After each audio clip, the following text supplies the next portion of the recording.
Good morning.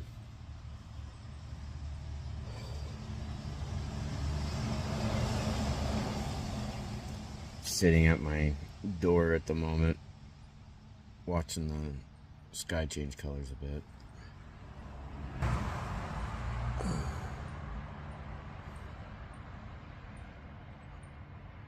Let's see if I can wipe those off real fast. Yep. Colors are pretty nice, aren't they? No, after I did that vid last night to kind of just let folks know why, that I had unlocked everything. I guess stay in your Coda. And sorry, the dog. And I laid down for a while and tried to go to sleep. But I guess it kind of works out because then I can just sort of sleep through today. There's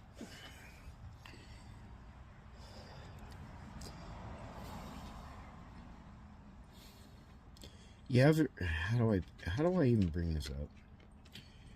As like normal, I struggle to bring certain things up. It's just, yeah. I loosely spoke about it last night in the last vid, and I recognize that I have done a lot of overthinking where some people are concerned.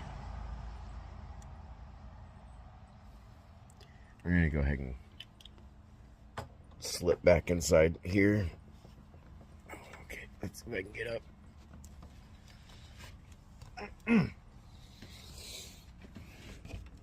And I'll just open up the blinds, let some of the light come in.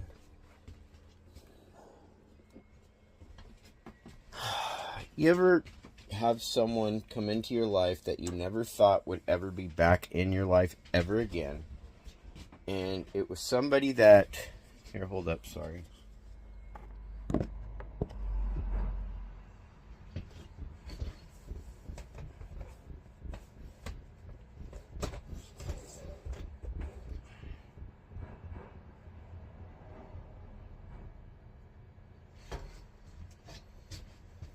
Yeah, great view, right? Another trailer. Trailer my son hasn't really paid for too much. He makes his payments, but yeah. I don't know what else is going on with it at this point, and I just stay at it. But anyways, you meet somebody and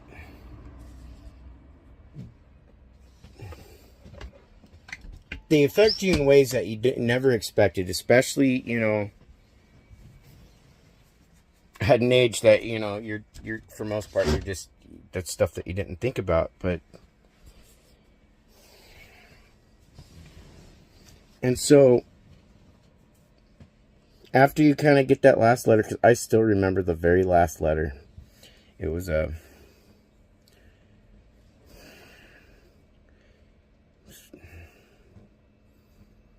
kind of like a printout one that was folded. It had a chain of hearts together, and if I remember right, it said something like,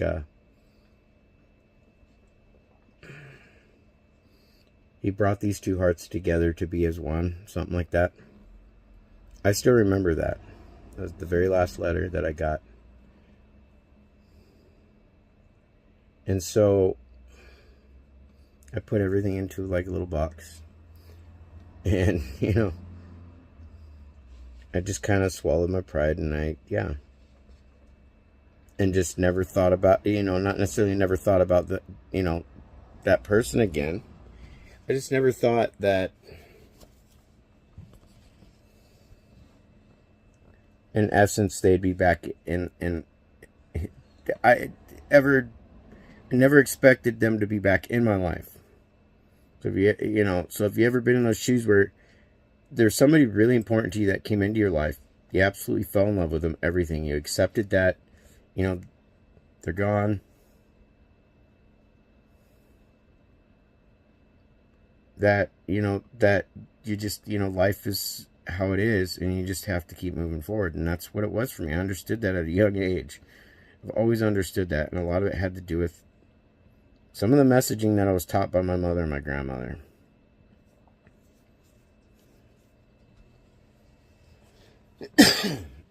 So I tried moving on. I did, you know, and I did for most part. Problem was it didn't matter what relationship I was in. I could never stop thinking about that person, and honestly, I know I made one person really jealous because they knew how much I felt about that person. And because of that, I started keeping it to myself. And that was a long time ago. That was when I was in my teens. And I know my younger son's mom and others were aware. Like, pretty much all of them were aware. And I didn't even have to bring them up. My brother would bring them up at times. Like, I still remember when I was seeing one person, my brother had brought up that he had ran into them at one of the, I'll just say, local gyms. And when he started telling me about it, and yeah, he told me about Jeremy saying things and all that. It was him and Jeremy that ran into them. And he told me that, you know, Jeremy had said some things and all that stuff. And yeah, I had immediately went into tears. What do you think that do to your other half, for them to see you break down in tears over someone that you missed a lot? Those feelings never went away. All you could do is just keep burying them. And anytime they were brought up, it was like those feelings came out immediately as well. And then it's just accepting that shit's never going to happen. And so, while dealing with, you know, to skip forward so I don't draw this out an hour.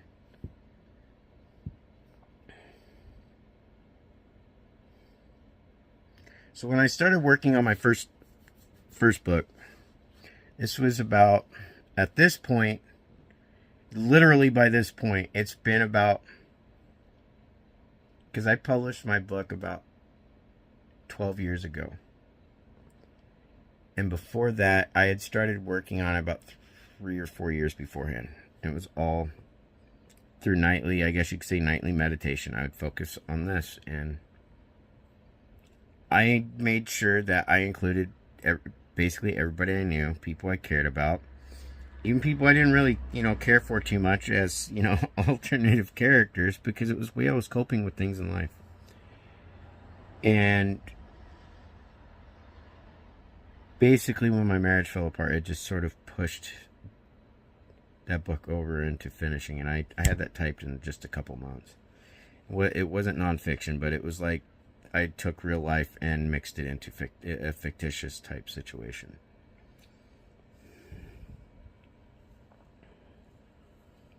But I never stopped thinking about that person, ever. Never stopped thinking about him.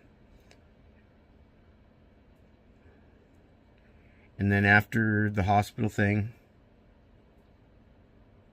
you know, where, yeah, I have no memory for like 6-7 days. I just don't have any memory of it. Of what happened. So spurring on from there, yeah, I had my son's mom around. It's weird. I just watched somebody walk by, but there's, okay, never mind. It's a neighbor, because they got a white car and I can see it through here, not the truck here, but their car over there.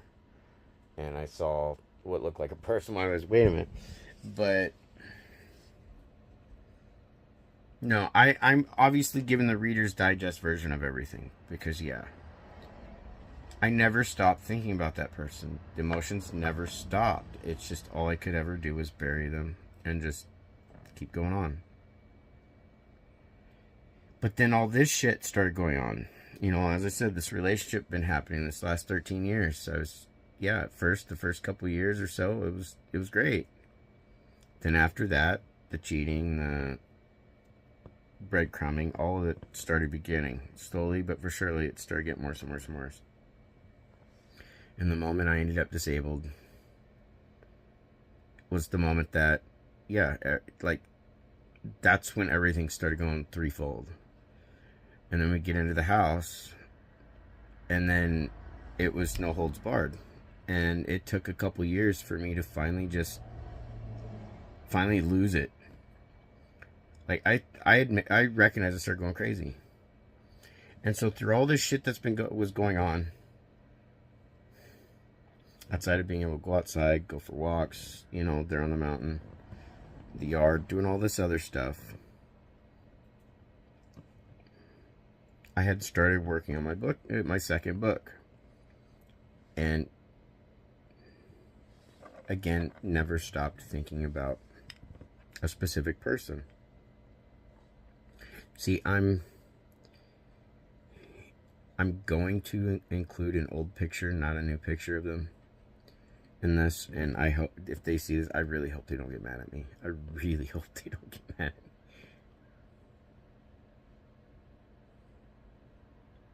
Like, I'm disappointed in myself and where my life has gone. I wish I could have changed a lot of things in life. I also wish I could have been born with better genetics, in the sense where I didn't have the ASD and didn't struggle through school and all that. I wish I didn't have the NF2.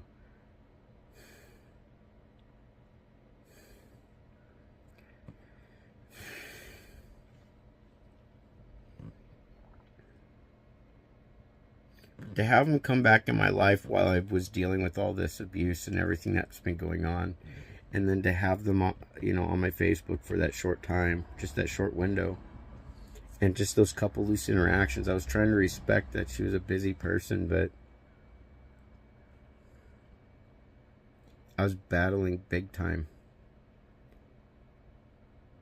with a lot of emotions going on, a lot of confusion, a lot of everything, between trying to, yeah, deal with the abuse, learning how badly it had evolved from it. As far as I knew, as I said, I've been saying, as far as I knew, it had only been one person with a bunch of flying monkeys. I didn't realize that it was several people with a bunch of flying monkeys. And to have somebody that important to me come back into my life when I'm going through this hell, I've lost my mind, I'm on edge, defensive, everything. To be honest, I can understand why I waited to get married. I can understand why now I walked away from getting married, because not just because I knew my narc was not being faithful at all, and I recognized that it was there was a scam going on. There was something wrong. There was a lot of other things that were going on that was, yeah, that I don't want to bring up, but my narc knows. Because I knew when she was lying, and I knew when she was doing something messed up, because I could see the look in her eyes. She recognized that I could see it.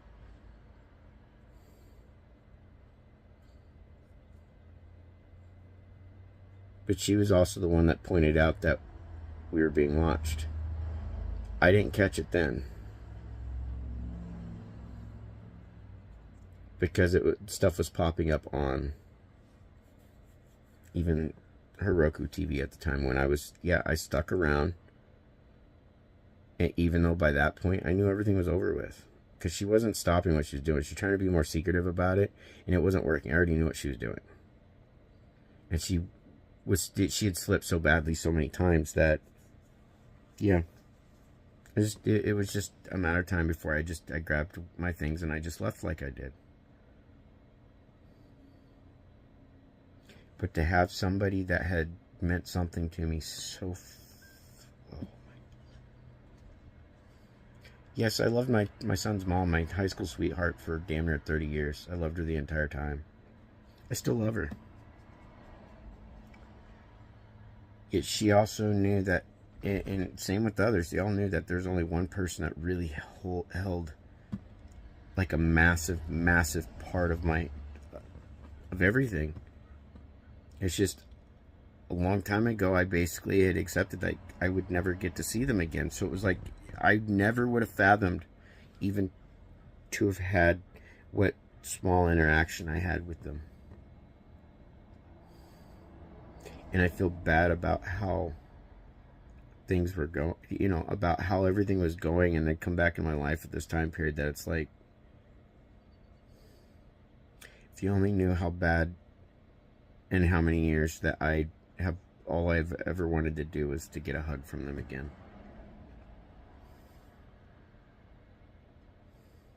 And I can't help the fact that my feelings for that person has not stopped. I've had to continuously bury them. This is why I can't even get myself to look at anybody else right now. I can't even, yeah. Outside of being afraid of getting out and around people. Because of what has happened, the threats, everything.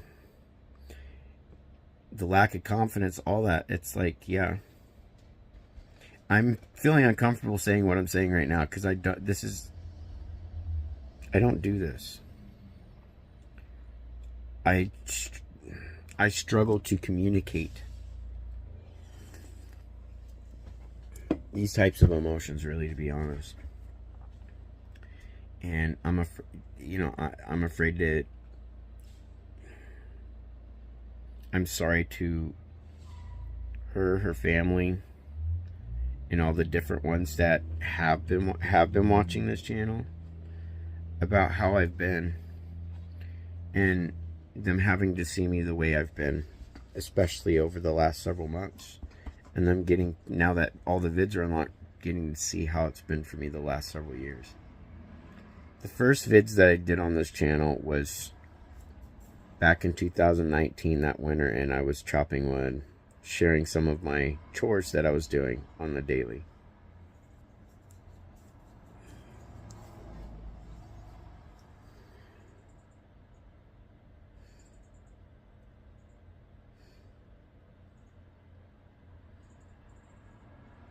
It's really hard for me to admit and say, you know, not necessarily admit, but to say out loud that I'm in love with that woman, and I've never stopped being in love with her.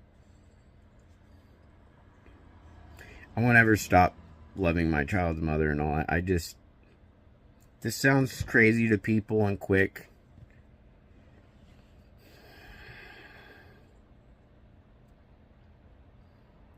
But I don't know how to explain all this.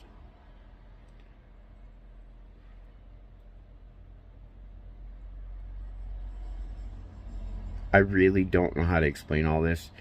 And the only people who truly know what I'm talking about, it's like my brother Nate. He knows who I'm talking about. He knows exactly what I'm talking about. He knows what it was like for me growing up, even as into my teens. Even though I was, at that time, was dating my older son's mom, I was having trouble forgetting about that person. I cannot forget about them. I've never been able to forget about her. And with everything that's gone on, I feel like it's too soon to say it out loud, to be honest. You know, it's just like I said, I really hope this doesn't get me in trouble or piss them off. You know, but I really do hope to see them again so I can let them know to them how I've felt for a long time. Because if I could see Amy again face to face, all I want to do is be able to just tell her how I felt and just to give her a hug. That's all I've, of all things, have ever thought about. It's been...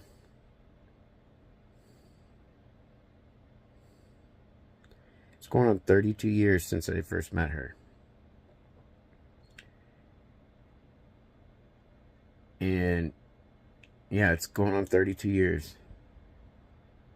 And like I said, and I know I've already told her that she knows this, because I said it to her. It's like, I owe you my life. I can't help it. I'm sorry with everything that's gone on. I was like, for what she did for me where my brother's concerned, how much she's impacted my life. I'm still in love with that woman.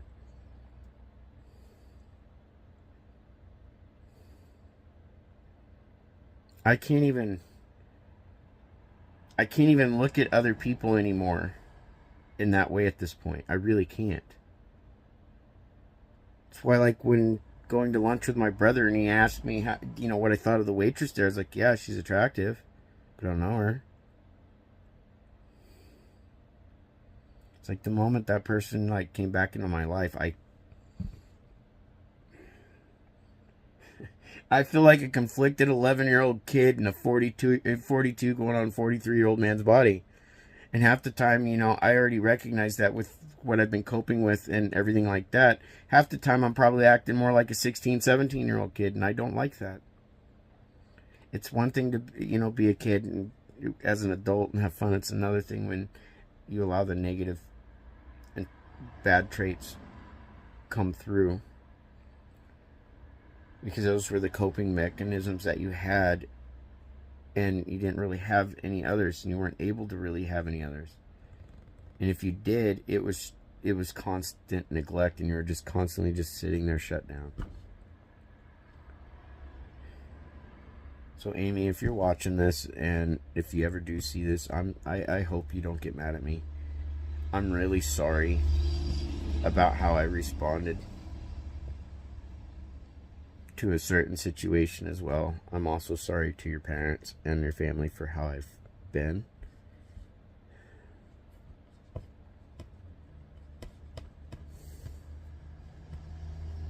And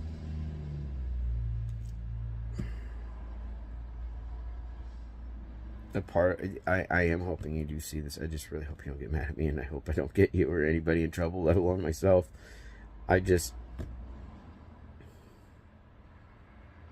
I'm definitely working on myself and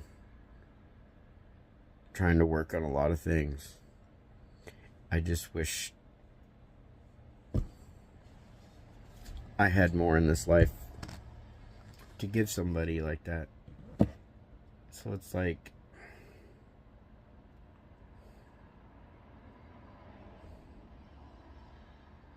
that's where my mind has been for the last few weeks, outside of dealing with the abuse and the pain from it, and there's, you know, trying to get past all this shit and processing all the information that's been coming, you know, that I've, you know, things that I've been learning, things I already knew. I can't stop thinking about that person at all. I can't stop thinking about her. And I'm sorry if you're watching this. I really hope I don't cause any issues and I don't piss anybody off. But I'm going to end this here because I'm a little embarrassed as is. And if she does see this or whatnot, whatever, I really do mean what I say. And yeah, I'm going to cut this here, and I'm going to try and go and lay down for a while, sleep out my birthday, because this is about what it's going to be. So thank you for watching. Thanks for letting me embarrass myself, and try and have a good day. Later.